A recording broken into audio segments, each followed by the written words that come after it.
Кутман кечиңиздер менен түз эфирде сентябрдын бүгүн программасы жаңылыктарды мен Айзура Иманалиева тааныштырам. Алгач чыгарылыштан кыскача. Курал саткан офицерлер жумуштан айдалды. Кылмыш иши козголуп, иликтөө жүрүүдө.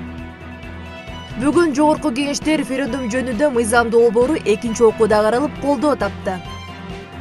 Парламентте регламент сактоо адатка айланып бара жатат. Жогорку кеңеш мыйзам сакталса, башкалары кантет? Мамлекеттик чыгара кызматынын кампасынан курал жарак жана ок-дарылар сатылган. Буга байланыштуу 26 офицер жана прапорщиктер жумуштан айдалды. Эске салсак, буга чейин башкы штабтын прапорщиги күч кызматкерлери тарабынан кармалганы кабарланган. Ал чыгара кызматынын кампасынан Калашников автоматтарын саткан. Буга байланыштуу чыгара кызматынын башчысынын орун басары кампанын кайтарылышына жооп берген Таалай Усубалиев кызматтан алынды. Ошондой эле борбордук аппараттан 14 офицер, курал жарак саткан кампадан 14 офицер прапорщиктер кызматтан бошотулду. АКШ менен Улуу Британиянын элчилиги кайсыл фактынын негизинде теракт коркунучу бар деп маалымат таратканын айтып берсин. Мындай демилгени ушуну менен экинчи жолу Өнүгүү Прогресс фракциясынын лидери Бакыт Төрөбаев парламентте күн тартиби каралып жаткан учурда билдирди. Эске сала кетсек, АКШ менен Улуу Британия элчиликтери октябрь айында Кыргызстандын аймагында теракт болуу коркунучу бар экенин айтышкан жана өзгөчө Ош, Жалал-Абад, Баткен областтарында жүргөндө этият болууга чакырып, чукул кырдаалдан улам Өзбекстан менен Тажикстан чек аралары жабылып калышы ыктымалдыгын айткан. Бул боюнча өкмөттүн маалымат берүүсүн 11 октябрдагы Конституциялык мыйзамдуулук комитетинде Бакыт Төрөбаев 12 октябрдагы палатанын күн тартибине биринчи маселе катары киргизип, кароону сунуштап, аны комитет колдогон болчу. 3-чү күнү баштап атканда биринчи күн тартибине коюлсун деп айтылган. Анан кийин сизге кандай бир маалыматтар берилди, берилбеди? Биз ошондо айттык. Премьер-министр келип, кандай маселе болуп атканын, эмне болуп атканын, кандай коркунуч бар экен деп сурадык. Бирок сизге жетпеди. Кечээ анан биз кечке иштедик ошол боюнча. Азыркы биз бир суроо бердик. Элчиликтергечи бир суроо бердик. Эмне негизинде сиздер ошондой маалыматтар таратып атасыңар? Кайсы негизинде, кайсы факт негизинде, кайсы маалыматтардын негизинде сиздер таянып ушундай маалыматтар берип атасыңар деп айтсак, алар бизге мындай жооп берди: 2 күн бергиле. 2 күн бергенден кийин, өткөндөн кийин биз так ал жактан маалыматтарды биз беребиз деп айтышты. Бул сиздерге маалымат үчүн чынын коюш. Ошондуктан бул маселени эгерде алар суранган болсо, бул маселени бүгүн эмес, эртең кечкүнкү койсок, же бир кайсы бир мындай жакшынакай бир угуп бул жерден маалыматты угуп койсок, анткени элдин баары коркуп атат азыр. Менин жумуштан кетүүмө эч кандай себеп жок болчу. Жашырган эмне? Жакшы иштеп жаткан деп билдирди кечээ отставкага кеткен социалдык өнүгүү министри Кудайберген Базарбаев. Биздин коомдо жогорку жетекчилер кызматтан кайсыл бир кемчилик үчүн кеткен адатка айланып калды. Ошондуктан биз башка өлкөлөрдөгү өз каалоосу менен кеткен чиновниктерди көрүп сыймыктанабыз. Мен ошондуктан ойлонуп көрүп, өз каалоом менен арыз жазып кетүүнү туура көрдүм. Кыргызстанда да чиновниктер кемчилик үчүн эмес, өз каалоосу менен кетүү салтка айланышын каалайт элем деп отставкасына комментарий берген Базарбаев. Жогорку сот жаңы имаратка көчтү. Кыргыз Республикасынын президенти Алмазбек Атамбаев жогорку соттун жаңы имараты менен таанышты. Бул имаратта мурда Борбор Азиядагы Америка университети жайгашып келген. Ал 1936 жылы өкмөт үйү катары курулган. Ошол эле жылы 5 ноябрда Кыргыз СССР кеңешинин чукул чакырылган съезди өтүп, СССР конституциясы талкууланганын Атамбаев баса белгиледи.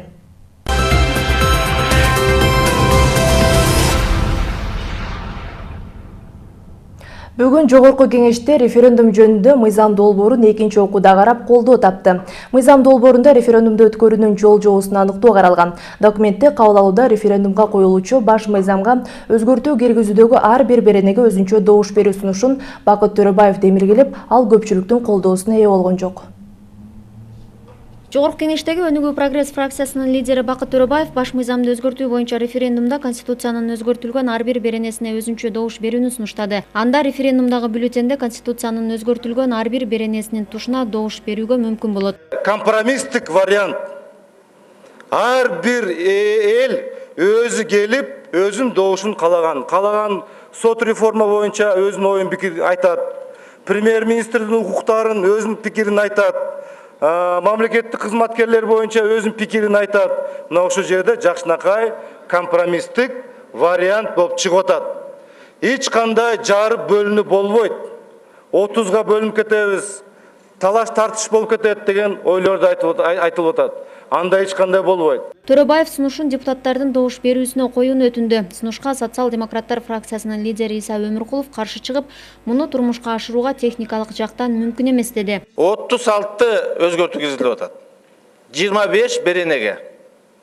Мына ошонун баары тең. Эгерде баягы макул же каршы деген клетканы кое турган болсок, бүгүн атайын даярдыгы бар юристтерге дагы бул кыйынчылыкка турат. Бул техникалык жагынан дагы бул эми мүмкүн эмес.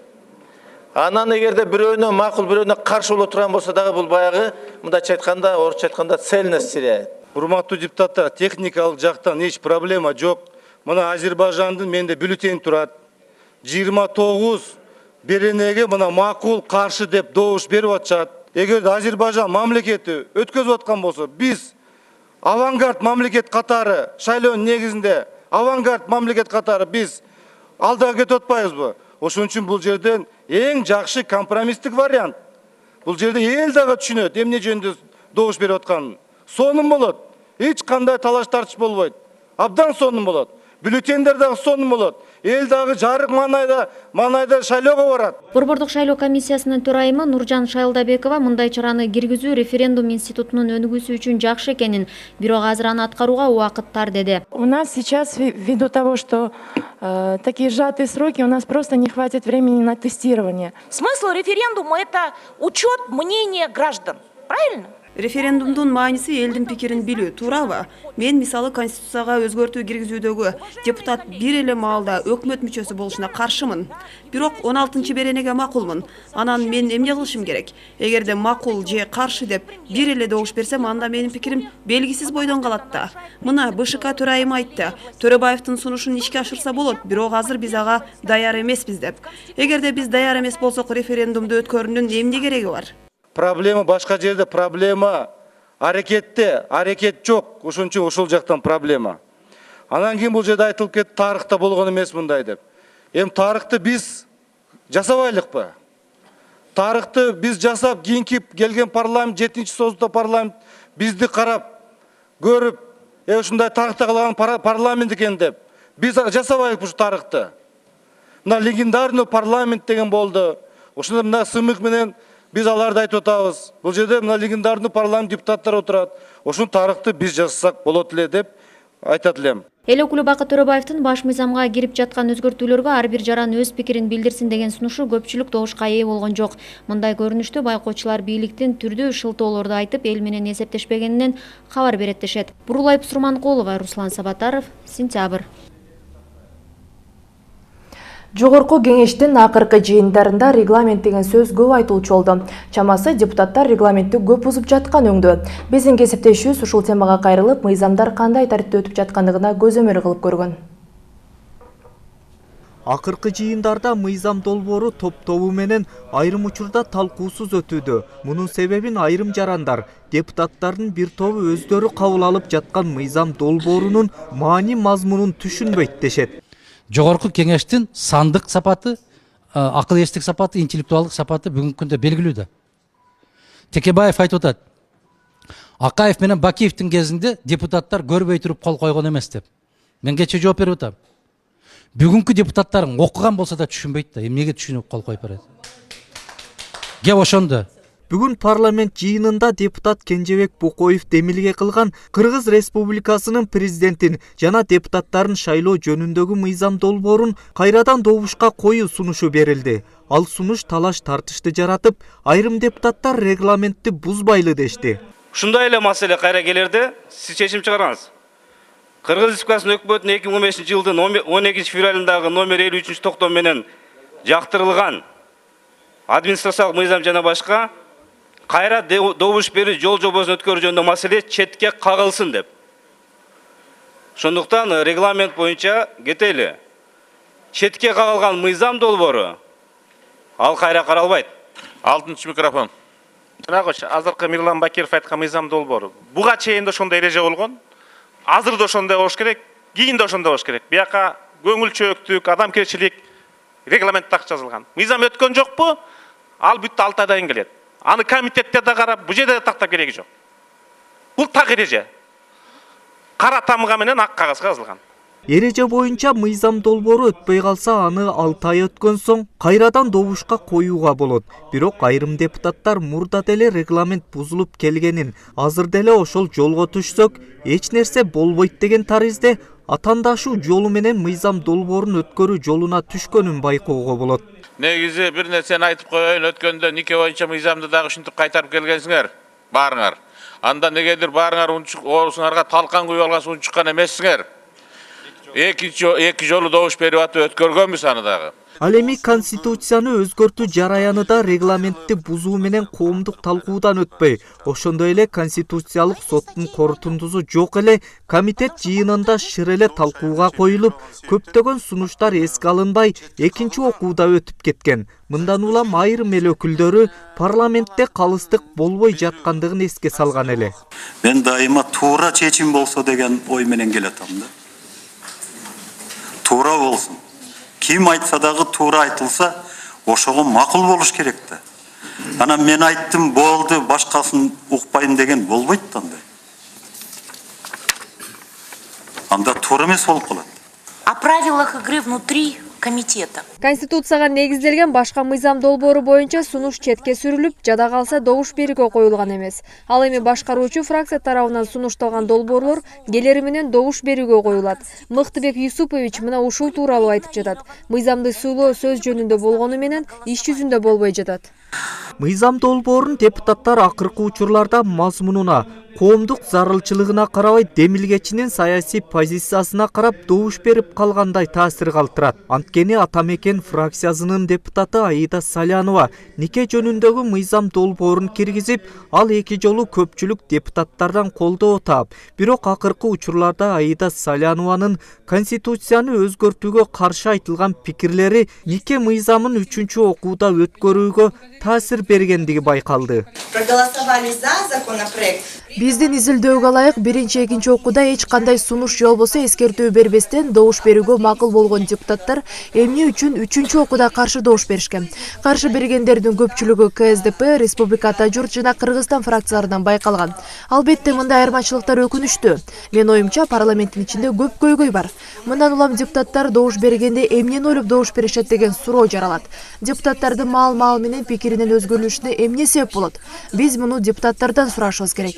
Алар өздөрүнүн добушуна өздөрү ээ боло алабы? Же бир саясий күч аларга таасир береби? Бул чоң суроо.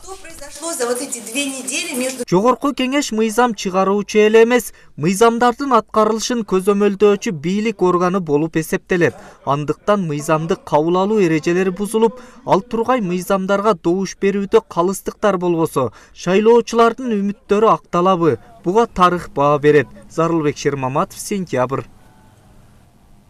Ата журт саясий партиясы да баш мыйзамга өзгөртүү киргизүү демилгесин колдобойт. Бул тууралуу аталган партиянын саясий кеңешинин мүчөсү коомдук ишмер Нурлан Шакиев биздин каналга берген маегинде билдирди.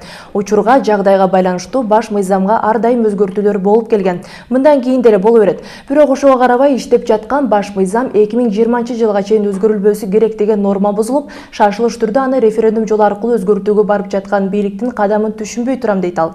Анын айтымында бизде ар дайым бийлик үчүн гана баш мыйзамга өзгөртүү киргизүү адатка айланып калды. Ал эми качан гана баш мыйзамды өзгөртүүгө толук негиз бар болгон күндө да аны шашпай дасыккан юристтер менен керек болсо эл аралык деңгээлдеги адистерди чакырып, талкуулап, анан келечектин баш мыйзамын жазса, аны толук колдой тургандыгын билдирет. Коомдук ишмер баш мыйзамды шашылыш өзгөртүү менен мындан да одуно катачылыктарга жол берилиши толук мүмкүн экендигин жашырбайт.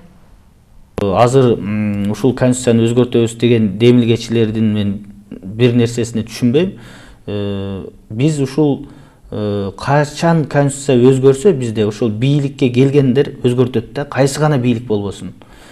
Демек ал конституция кайра эле учурдун талабына жараша жазылат да, келечекке иштебей турган конституция болот да. Процедуралар бузулуп атпайбы? Парламентте дагы, коомдук угууларда дагы ушул маселе аябай көп айтылып атат. Дасыккан юристтер айтып атат. Керек болсо мурдагы, азыркы учурдагы баш мыйзамдын негизги авторлору автору деп эсептеген Өмүрбек Чиркешев айтып атат, шашпай өзгөртөйлү депчи. Мен айтат элем, шашылыш өзгөрткөндө сөзсүз мындан азыркыдан да чоң одоно каталар болуп калышы мүмкүн. Ал эми алдыда боло турган башка жаңылыктардын түрмөгү менен таанышып алыңыздар. Максим Бакиевке коюлган доо арызды кыргыз бийлиги кайтарып алды. Роза Отунбаева өткөн мезгилдин президенти болгон. Ага мыйзамдуу күчү бар декрет жол ачкан. Улуу Памирде жашаган кыргыздарга жардам жеткирилди.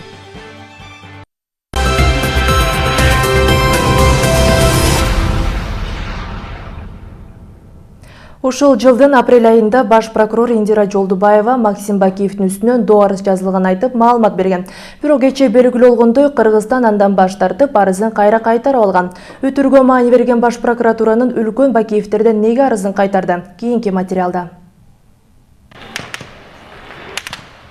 Бакиевтер 7 апрель 2010 жылы элдин канын төгүп өлкөдөн чыга качкандан бери алардын бири дагы жазага тартылбай чет өлкөлөрдө хан сарай куруп шапар тээп жашап келишет. Бакиевтерди кайтарып келүү иши татаал экендигин, Беларусь өңдү качкындар башпаанник тапкан өлкөлөр аларды берүүдөн баш тартканын башкы прокуратура буга чейин далай жолу айткан. Ушул жылдын апрель айында башкы прокурор Индира Жолдубаева Максим Бакиевке каршы жарандык доо арыз коюуга үлгүрүп, Лондон сотуна кайрылганын билдирген жайы бар. Бирок кечээ белгилүү Кыргызстандын мамлекеттик органдары ал доону артка кайтарып алганы ачыкка чыкты. Эми башкы прокурор Индира Жолдубаеваны Максим Бакиевди жоопко тартууга болгон иштер жасалып жатат деген сөзүн кантип чечмелесе болот. Айтылган сөз менен жасалган иш карама каршы келип, Максим Бакиевди доодон куткарган мамлекеттик чиновниктер мындан кийин орундарында калганга укугу барбы деген суроолор берилүүдө. Мыйзамдын аткарылышын көзөмөлдөөчү органдын ишине айтылган сындар абдан көп. Башкы прокуратуранын акыркы президенттин чуулу жери боюнча чыгарган чечимин массалык маалымат каражаттары какшыктоо менен жазып чыгышты. Депутат Текебаевдин президенттин жери боюнча сөзүн иликтөөгө алган прокуратура ал жер Текебаев айткандай 27 гектар эмес 2,7 гектар деген билдирүүсүнөн соң прокуратураны грамматикалык ката текшерген мугалимге салыштыргандар чыгууда. Максим Бакиевке коюлган доо арыз эмне себептен артка кайрылганын тактоо үчүн башкы надзордук органга кайрылганыбызда бул ишти өкмөт караарын, прокуратура болгону доо арыз даярдоодо көмөкчү болгонун билдиришти. Марат Төлөмүш уулу, Ренат Элеманов, Сентябрь. Бүгүн Мегаком компаниясынан акча каражатын уурдаган деп айыпталып жаткан Алмазбек Абековдун жактоочусу Икрамидин Айткулов маалымат жыйын берди. Сот процесси ар түрдүү себептер менен созулуп жатат деген адвокат бул иштин артында чоң күч бар экендигин айтты. Алмаз Абеков бийлик башындагылардан ырайым болуу деген үмүттө бардык аракетин көрүп жаткандай. Себеби ал бүгүнкү саясий кырдаалды пайдаланып, Мегаком чырында Атамекен партиясынын изи бар деп айтып жиберди. Ал эми Атамекенчилер Мегаком боюнча пикирин жогорку кеңештин жыйында билдирип, жарыяланган макалалар карандай калп экенин айтышкан. Было очень много, операций. Мен өмүрүмдө бир да ишкананын акционери болгон эмесмин, жана басып алуу иштерине да катышым жок. Эч бир коммерциялык структурага да тиешим жок. Канча иликтеп кассаңар да таппайсыңар, анткени менин жолум таза. Мен мактанганды жаман көрөм, бирок Мегакомдун 51% акциясын мамлекетке кайтарууга менин салымым чоң болгон. Ошол маалда мен башкы прокурор болуп тургам. Биз рейдерлик тартып алууну токтотуп, акцияларды кайтарып бергенбиз. Мегакомдун тегерегинде далай операциялар жүрдү. Компаниянын ээлери да көп болчу, бирок 2008-2009 жылдары 100% акцияларга Елисеев ээлик кылган. Биз анын ээлик кылган менчигин мамлекеттин пайдасына конфискацияладык. Ал эми Мегакомдо үлүшү бар деп менин, Өмүрбек Текебаевдин, Алмамбет Шыкмаматовдун аттары аталды. Бул маалыматтарды жокко чыгарам. Текебаевдин да, Шыкмаматовдун да Мегакомдо эч кандай тиешелери жок. То есть это его фирма. БШКнын мурдагы башчысы Акылбек Сариев бүгүн маалымат жыйынында Роза Отунбаева эмне себептен өткөл мезгилдин президенти болуп калганын түшүндүрдү. Акыркы мезгилде Роза Отунбаеваны эл шайлаган эмес деген сөздөр байма-бай айтылып келет. Бул сөздү Алмазбек Атамбаев 31 августагы сөзүндө да айткан. Сариев алар туура айтат. Роза Отунбаеваны эл түз шайлаган эмес. Бирок ал кезде убактылуу өкмөткө бийлик өткөн жана декрет чыгарууга укук алган. Элдин баары референдум өтөрүн билген. Декрет аркылуу өткөл мезгилдин президенти кызматы киргизилген деп билдирди. Бир эле ушул кызмат орду деп айтсак азыр жаңылышпайбыз, анткени декрет ошондой укук берген. Негизи референдумда кызмат ордундары каралбайт да. Бул жерден башкача жол менен кетишкен. Бул жерде ошол жанагы президенттин өткөн мезгилде кызмат ордун кирүү боюнча же болбосо ошол статусу жөнүндө декрет алып, аны жана мыйзамдын ичинде бир бөлүк болуп кийирип, ошону бекитип койгон. Мыйзамдаштырылган да мындай караганда. Ошондон баштап элдин чечими болуп калган бул. Эл чечим кабыл алгандан кийин, демек, ал дайындалды болуп эсептелет.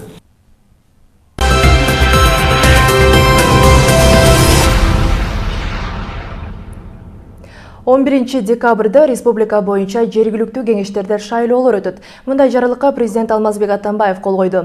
Учурда жогорку кеңеш жергиликтүү кеңештин шайлоолору менен референдумду бирге өткөрүү боюнча мыйзам долбоорун карап жатат. Теманы кабарчыбыздын кийинки материалы улантат. 11 декабрда Кыргызстанда жалпы 405 жергиликтүү кеңешке депутаттарды шайлоолор өтөт. 384 айылды камтыган шайлоодо жергиликтүү кеңештин 7451 депутаты тандалат. Андыктан каттоо кызматы тиешелүү иш-чараларды уюштурууда. Борбордук шайлоо комиссиясы жана мамлекеттик каттоо кызматы негизги профилдүү органдар катары шайлоону өткөрүшөт. Бул жерде мамлекеттик каттоо кызматынын эки негизги чоң функциясы бар. Ал шайлоочулардын тизмесин калыптандыруу, тактоо, анан шайлоо күнү шайлоочулардын идентификациясын жүргүзүү болуп эсептелинет. Шайлоодо калкты тейлөө максатында мамлекеттик каттоо мекемесинин кызматкерлери атайын окуудан өтүүдө. Ал эми добуш берүүгө биометрикадан өткөн гана жарандар катышып, көк паспорттор менен да кирүүгө болбойт. Бүгүнкү күндө мамлекеттик каттоо кызматынын биометрикалык базасында 2 миллион 805 миң кыргызстандык жарандын 16 жаштан өйдө кыргызстандык жарандын тизмеси бар. 2400 шайлоо участкаларында жүргүзүлөт шайлоолор. Мамлекеттик каттоо кызматы 9000 операторларды даярдап жатат. Алар тизмеси бизде бүт бары, алар бар уже бүгүнкү күндө. Эмки жумадан баштап аларды окутуунун үстүнөн иштейбиз. Борбордук шайлоо комиссиясы алдыдагы өнөктүккө карата даярдыктарды көрүп бүттү. Эл аралык демократияны шайлоо системасы аркылуу өнүктүрүү уюмунун колдоосу менен добуштарды автоматтык түрдө санай турган 5 миллион еврого бааланган электрондук үкөктөр сатылып алынды. Андан сырткары шайлоо өнөктүгүнө карата өкмөттөн 314 миллион сом каралып жатат. Эгер алдыда референдум бирге өткөрүлсө, бул сумма дагы кыскарышы мүмкүн. Парламентских выборах Биз шайлоо системасындагы өзгөртүүлөрдү такай жүргүзүп келе жатабыз. Айрым кемчиликтерди эске албаганда парламенттик шайлоодо колдон келишинче БШК таза жана так иштөөгө аракет кылды. Алдыдагы жергиликтүү кеңештердин шайлоолорун уюшкандыкта өткөрүп, катачылыкка жол койбой, эл ичинде шайлоо системасына болгон ишенимди бекемдесек деп аракет кылуудабыз. в прежние годы. 2010 жылдагы өткөл мезгилде БШКнын төрагасы болгон Акылбек Сариев бүгүн журналисттерге маалымат жыйынын курду. Жыйындын жүрүшүндө экс төрага учурда баш мыйзамды өзгөртүп, референдум өткөрүүнүн зарылдыгы жок болчу деген пикирин билдирди. Анткени 5-чакырылыштын депутаттары башкы документтеги негизги беренеге өзгөртүү киргизип койгон. Менин оюмча бул конституцияга биз өзгөртүүнү жогорку кеңештин 5-чакырылыштары кирип койгон. Алар 2013 жылы июлда укуктук ченемдик актыларга мыйзамды ошондой деген мыйзам бар, ошого өзгөртүү киргизүү менен конституциядагы жанагы кыргызча менен орусча варианттар билесиздер төп келишпей калган. Ошол жерде керектүү нерселерин мамлекеттик тилдеги жобону колдонбой, расмий тилдеги конституциянын жоболорун колдонгула деп көргөзмө берип койгонда, бул деген түздөн-түз конституцияга кийилишүү деп эсептелем. Бул өзгөртүү деген эсептелем. Коомчулук кандай пикирди карманбасын, шайлоолор менен биргеликте референдумдун да өтөөрү анык болуп калды. Бирок шайлоочулар кандай добуш берет? Ал башка маселе. Рустам Алымбаев, Сентябрь. Жатакана тургундары 5 балалуу үй бүлөнү бөлмөсүнөн кыйнап чыгарышууда. Ош шаарынын Черемушка кичи районунда жайгашкан номер 6 жатакананын тургундары ошол жерде жашаган Элмира Монкоева менен Камалдин Азимбаевдин оокаттарын эшикке чыгарып салышкан. Жашоочулардын айтымында бул үй бүлө мүчөлөрү кургак учук дарты менен ооруйт. Биздин балдарыбызга жукпаш үчүн бөлмөлөрдү тазалатышыбыз керек дешет. Ал эми кулуп жаткан үй бүлө бардыгын жатаканын ээси Нурела Сарбалаева уюштуруп жатканын айтат. Ушундай жол менен мурдадагы 8 баласы бар үй бүлөнү көчөгө кууп чыккан. Ошондой эле коңшулар бул үй бүлө ичимдикке жакын экендигин айтып, 5 балага кордук көргөзөт дейт. Жакында милиция кызматкерлери бул факты боюнча документтерди топтоп сотко берген. Соттун өкүмү менен бул үй бүлө ата-энелик укуктан айрылышы мүмкүн. Оғанстандагы улуу жана кичи Памирде жашаган кыргыздарга жардам жеткирилди. Экспедиция мүчөлөрү аймактагы алыскы райондорго чейин барышып, ар бир үй бүлөгө дары-дармек, жылуу кийим жана башка тиричиликке керектүү буюмдарды тапшырды. Андан тышкары дарыгерлер алардын саламаттыгын текшерип, тийиштүү кеңештерди айтышканын өкмөттөн кабарлашты. Маалыматка караганда Памирде 1500дөй кыргыз жашайт. Кыргыз өкмөтү жана активисттердин гуманитардык жардамы 20 кишиден турган экспедициялык топ 23 октябрда алып кетишкен. Кыргызстан журналисттердин съезди 14 октябрда өтөт. Бул тууралуу учурдагы биримдиктин төрагасы Абдыкадыр Султанбаев кабарлаган. Анын айтуусунда чакыруу журналисттер союзунун мүчөлөрүнө жиберилет. Форумга 150дөй делегат чакыруу пландалууда деп айтылат. Съезде журналисттер союзуна отчет угулуп, жаңы жетекчи шайланат. Ошондой эле жаңы устав кабыл журналисттик этикалык кодекси кабыл. Мына ушундай жаңылыктарыбыз менен түз эфирде жыйынтыктайбыз. Эфир аркылуу көрүшкөнчө аман болуңуздар. Алдыда аба ырайы менен кесиптешим Айжамал тааныштырат. Рахмат Айзура, саламатсыздарбы урматтуу телекөрүүчүлөр, кутмандуу кечиңиздер менен. Алдыда эртеңки күнгө карата барай менен таанышып алыңыздар. Эртең 13 октябрда түнкүсүн жаан-жашын күтүлбөйт. Күндүз Чүй, Талас, Ош, Жалал-Абад, Баткен облустарынын көпчүлүк аймактарында жаан жаап, тоолуу райондордо кар жаашы, кээ бир райондордо жаан-чачын катуу жаашы күтүлөт. Нарын, Ысык-Көл облустарында жаан-чачын айрым жерлерде күтүлөт. Батыштан соккон шамалдын ылдамдыгы секундасына 4-9 метрден, кээ бир райондордо 18-23 метрге жетиши. Абанын температурасы Баткен облусунда түнкүсүн +6 +11, күндүз +16 +21. Ош облусунда түнкүсүн 6-11, күндүз 16-21 градус жылы болот. Жалал-Абад облусунда түнкүсүн +6 +11, күндүз +16 +21. Нарын облусунда түнкүсүн 0-5, күндүз 13-18 градус жылы болот. Талас өрүнүндө түнкүсүн +1 +6, күндүз +11 +16. Ысык-Көл облусунда түнкүсүн 2-7, күндүз 12-17 градус жылы болот. Чүй өрүнүндө түнкүсүн +5 +10, күндүз +13 +18. Ал эми Борбор калабыз. Бишкекте түнкүсүн 7-9, күндүз 15-17 градус жылы болот. Эскертүү: 2016 жылдын 13-14 октябрында аба ырайынын кескин өзгөрүлүшү күтүлөт. 13 октябрда күндүз жана 14 октябрда мезгил менен жаан жаап, тоо этектеринде жана Чүй, Талас өрөндөрүндө карга айланышы, тоолуу райондордо кар жаашы, кээ бир райондордо жаан-чачын катуу жаашы күтүлөт. Батыштан соккон шамалдын ылдамдыгы секундасына 18-23 метрге жетиши күтүлөт. 14 октябрда күндүз абанын күндүзгү температурасы төмөндөп, Чүй, Талас, Ысык-Көл, Нарын облустарынын дыйканчылык аймактарында 3-8, Ош, Жалал-Абад, Баткен облустарынын өрөөндөрүндө 10-15 градус жылуу, тоолуу райондордо 2-7 градус суук болушу күтүлөт. Мындай жаан-чачындуу аба ырайы айыл чарба иштерин, автоунаа, энергетика жана коммуналдык кызматтардын ишин жана жайыттарда малды кармоону кыйындатат. 15 октябрда түнкүсүн Чүй, Талас, Ош, Жалал-Абад, Баткен, Ысык-Көл облустарынын дыйканчылык аймактарынын айрым жерлеринде -1, -3 градус үшүк жүрүшү күтүлөт. Мындай үшүктүн жүрүшү жыйналбаган жашылчага, өмө-жемиштерге жана казылып алынган картошка, кант кызылчасы үчүн коркунучтуу. Сиздер эртеңки күнгө карата аба ырайы тууралуу маалымат алдыңыздар. Кечиңиздер көңүлдүү улансын, саламатта калыңыздар.